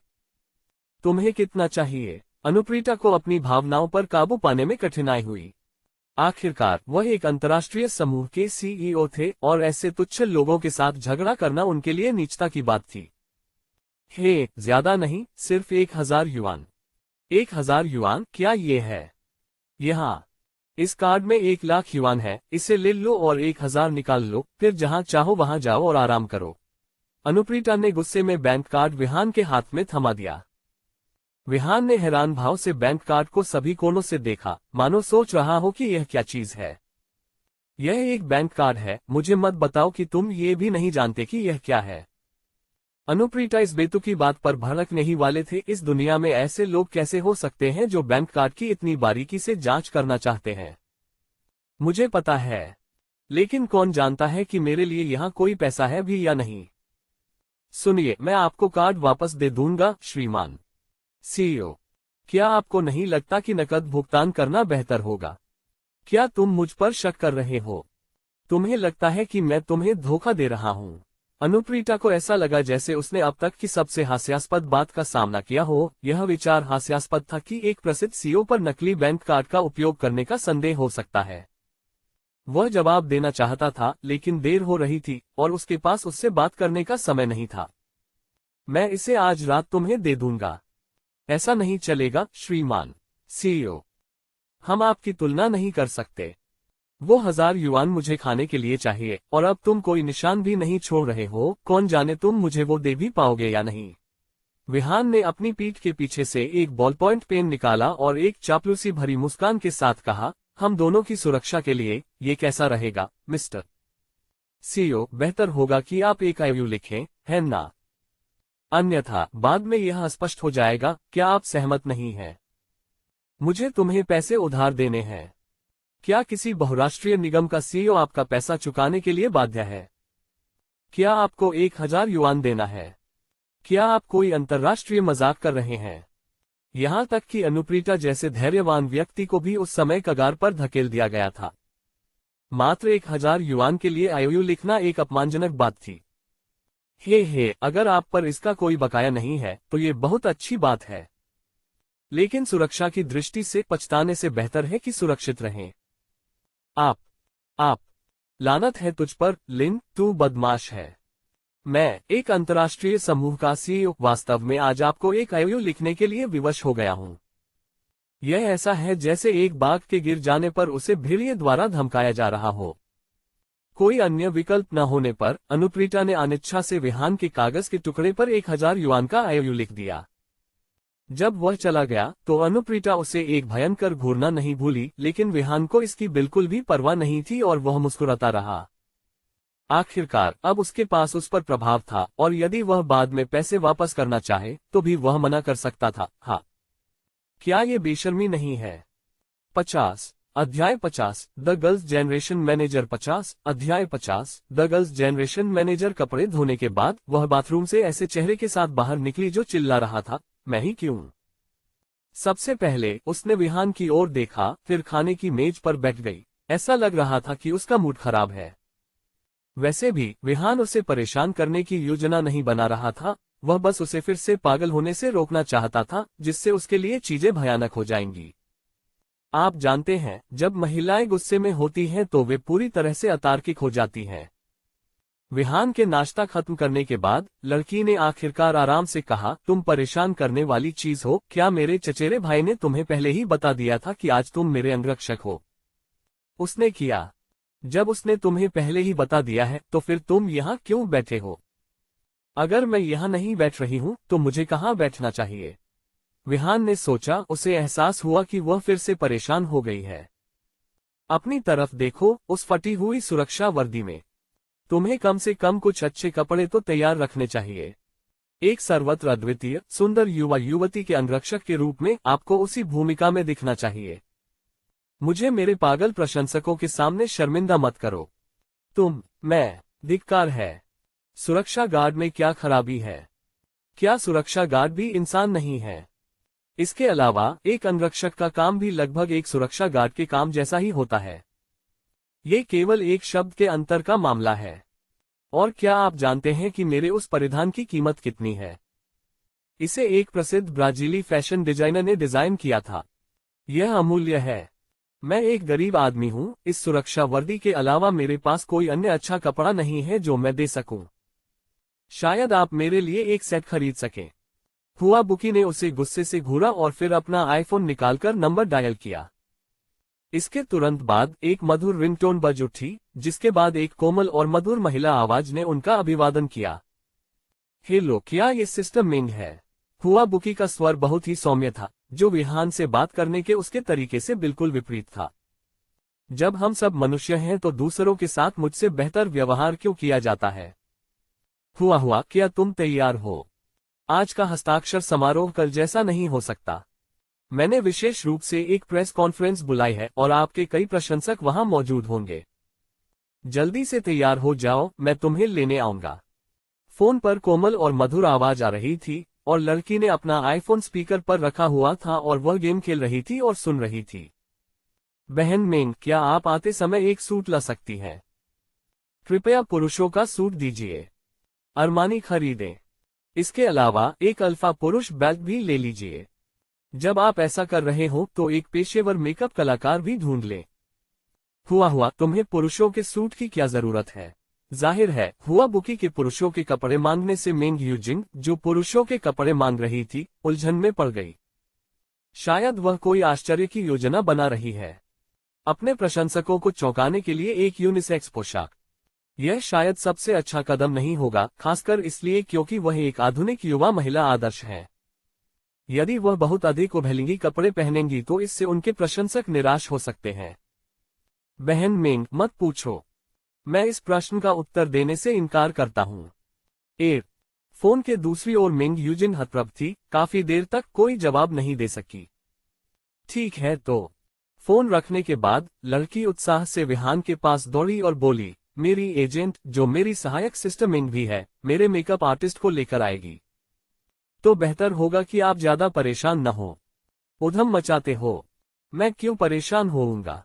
मेरे जैसा सुंदर लड़का, इतना नखरालू। आप मजाक कर रहे हैं? हे, तब तो यह अच्छी बात है। लड़की मन ही मन हंसी, क्योंकि उसे पता था कि सब कुछ जल्द ही सामने आ जाएगा। ... लगभग आधे घंटे बाद एक मिनी स्पोर्ट्स कार तेजी से आती हुई, घुमावदार रास्तों पर शानदार ढंग से चलती हुई आई। Vroom vroom vroom. Sports car ने 3 बार हॉर्न बजाया, सुरक्षा गार्ड का अभिवादन किया और फिर तेजी से अंदर चली गई। विहान सोफे पर आराम से लेटा हुआ था, लड़की की दूध क्रीम कुकीज को चबा रहा था और पूरी तरह से संतुष्ट महसूस कर रहा था। वास्तव में हुआ बुकी को कभी कभी अपना आपा खोना बहुत पसंद था, लेकिन उसके साथ घुलना मिलना बहुत आसान था। बहुत खूब। हुआ, आपके चचेरे भाई का घर सचमुच शानदार है। ये बिल्कुल शाही महल जैसा है। इतना बड़ा, इतना खूबसूरत। नए आए लोगों में एक पुरुष और एक महिला थी। महिला का रूप रंग सामान्य था, लेकिन वह बेहद सेक्सी थी, विशेषकर उसके शरीर में उत्तम वक्रता थी, जो वास्तव में ईर्ष्या करने योग्य थी। उसकी पतली टांगें उसके कामुक, गठीले शरीर से मेल खाती थीं, जो सुनहरे अनुपात की सटीक परिभाषा थी।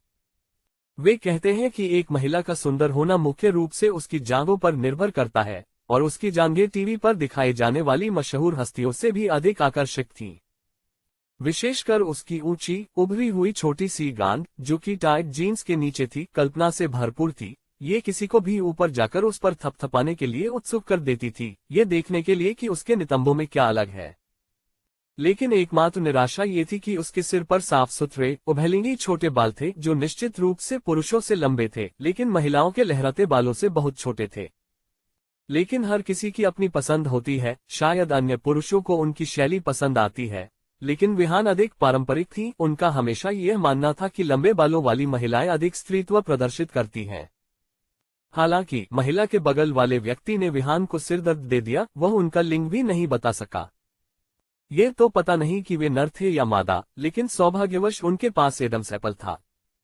पता चला कि वह छद्मवेश में एक और स्त्रीवत पुरुष था। वैसे बहन मेंग, मुझे नहीं पता कि आप वह सूट लाए हैं या नहीं जो मैंने अभी मांगा था। लड़की ने परिचित अंदाज में छोटे बालों वाली सुंदरी को उत्साहित होकर गले लगाया। क्या मैं तुम्हें वह नहीं लाऊंगा जो तुम चाहते हो? देखो तुम कितनी जल्दी में हो। छोटे बालों वाली सुंदरी ने धीरे से लड़की के प्यारे सिर पर थपथपाया। चाचा, इधर आओ। चाचा। अचानक छोटे बालों वाली महिला और मृतक स्त्रीवत महिला ने भ्रम में एक दूसरे को देखा। जब उनकी नजरें विहान की ओर मुड़ी, वहां विहान आलसी भाव से सैंडविच कुकी खा रहा था। सुरक्षा गार्ड की बेहद बदसूरत वर्दी पहने हुए वह एक देहाती व्यक्ति का प्रतीक था। ये कौन है? छोटे बालों वाली सुंदरी ने हैरान होकर पूछा। एक मामूली सुरक्षा गार्ड का अपने बॉस के साथ एक विला में रहना बहुत ही अकल्पनीय बात लगती थी। उन्हें और भी अधिक आश्चर्य तब हुआ जब उन्होंने एक सुरक्षा गार्ड को आराम से सैंडविच कुकीज खाते हुए देखा, जो कि बिल्कुल निष्क्रिय दिख रहा था, जो कि किसी सुरक्षा गार्ड का व्यवहार नहीं था, बल्कि एक लापरवाह चाचा का व्यवहार था। ओह नमस्ते, मैं हुआ का निजी अंगरक्षक हूँ, विहान ने बिना शर्माए जवाब दिया। हालांकि उन्होंने सुरक्षा वर्दी पहन रखी थी, उन्होंने जल्दी से खुद को सही किया, मैं अब एक अंगरक्षक हूँ। अंगरक्षक। महिला के पीछे स्त्रीवत वेशभूषा वाला व्यक्ति आया, उसके कूल्हे हिल रहे थे और उंगलियां ऑर्किड की तरह सिकुड़ी हुई थीं। ईमानदारी से कहें तो विहान को अपने जीवन में सबसे ज्यादा स्त्रीवत व्यवहार से नफरत थी। कंपनी में फैन जियान के साथ उसका पहले से ही काफी झगड़ा हो चुका था, और अब एक और अजीबोगरीब चरित्र उसके सामने आया, जिसने तुरंत उसके दिल में थोड़ी सी दुर्भावना पैदा कर दी। बहन मेंग, ये चाचा मेरे चचेरे भाई के निजी अंगरक्षक हैं और वह तियानियू समूह में एक सुरक्षा गार्ड भी है। उसका नाम विहान है। हम उसे आज हस्ताक्षर समारोह में साथ लेकर आए थे। रुको, तुम्हारे चचेरे भाई का निजी अंगरक्षक? स्ट्रैंड मेकअप कलाकार ने विहान को तिरस्कार भरी नजर से देखा, उसकी नजरें कुछ सेकंड के लिए विहान के एक खास हिस्से पर टिकी रहीं। हाँ, क्या वह सिर्फ एक सुरक्षा गार्ड नहीं है? आपने मुझे उलझन में डाल दिया है, क्या वह सुरक्षा गार्ड है या अंगरक्षक? मेंग यूजिन भी उलझन में थी। हे, मैं तियानियू समूह का निम्न स्तरीय सुरक्षाकर्मी और उसका निजी अंगरक्षक दोनों हूँ। क्या आप इस स्पष्टीकरण को समझते हैं? विहान ने स्पष्ट रूप से समझाया। हालांकि वे तीनों उसे ऐसे देख रहे थे जैसे वह मूर्ख हो। एक देहाती, कौन परवाह करता है कि तुम क्या हो?